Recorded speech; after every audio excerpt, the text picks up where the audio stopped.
any more All right, true. can we talk again about what happened on the project? I'm not going to replay the joke. People have all heard it, and no doubt this person, because we find it offensive, will be defended by Media Watch and end up as part of our New Year's Eve coverage for the next 40 years. But the apology I do want to replay here, which of course comes from one half of the team that was giggling their head off about it.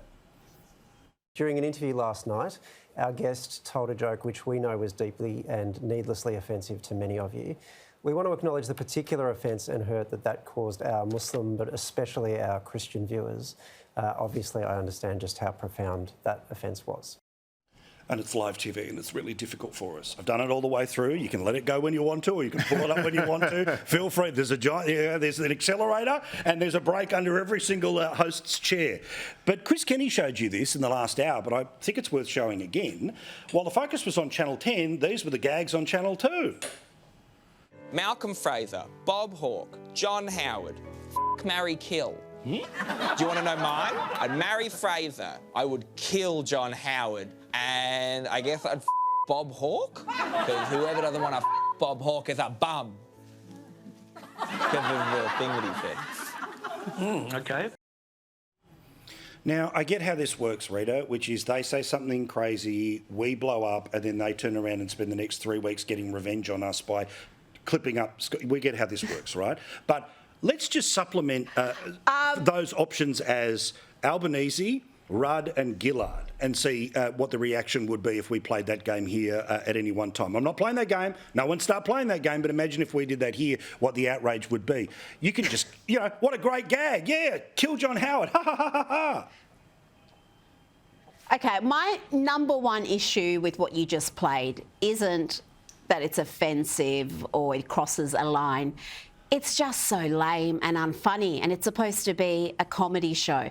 I will excuse anything as long as it's funny. And you know what? Ricky Gervais says things that when you read them on paper, you go, wow, this is just going in areas you would never expect.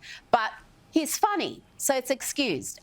If you're a comedian, please be funny. That's all I would ask of you. And that is not only painfully unfunny, it is just so pathetically lame. So that's my analysis of it. I'm not offended. I'm just bored. Well, I'm really bored. Yeah, I remember years and years ago, Chaser and the Sick Kids thing, which was, I'm always a believer that when it comes to funny, right, the only way that you know where the line is sometimes people put their foot over it, right? It's when they deliberately jump over it or I won't finish my analogies here, that the problem starts to kick in. But again, I'm sitting here and I'm not defending the sanctity of it's just the easy jokes, right? Like the guy on the project, if he wanted to do a joke about Muhammad, there might have been a different reaction. If he wanted to do a joke about Julia Gillard, there'd be a different reaction. That's right, but I don't think the response to the Charlie Hebdo phenomenon, i.e., you can't caricature, and I would have, and or you get killed, is to do the same thing with Jesus. I hope it's up on our website. And this is the whole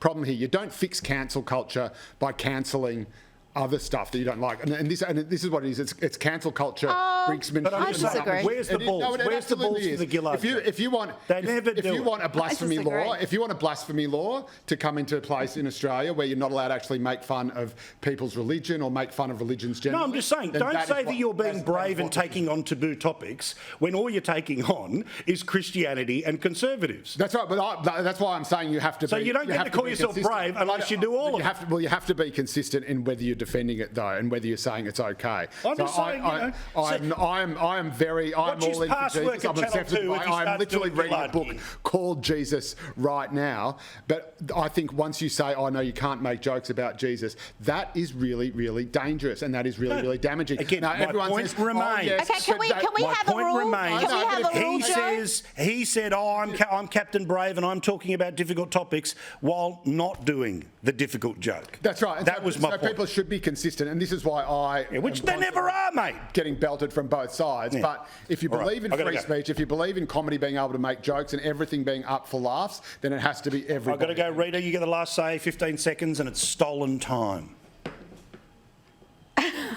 Well, if you're going to, is there anything up for laughs, at least make it a laugh, make it funny. Neither joke was funny. And if you're going to make a brave stand and stand up against religious intolerance of homosexuality, then I would think Islam where there are Muslim majority countries right now who throw you in jail, who will beat you, who will even sentence you to death for homosexuality. Maybe make the jokes about that religion as opposed to Christianity, where in Christian majority countries, particularly in the West, homosexuals have equal rights. So I don't know. I would just pick my targets a little bit more carefully. My Persian princess, I love you. I want everyone to go and see the doco up at skynews.com.au. Thank you, my love. You can blow me kisses later, Joe. Joe Hildebrand, Rita Panahi, thank you.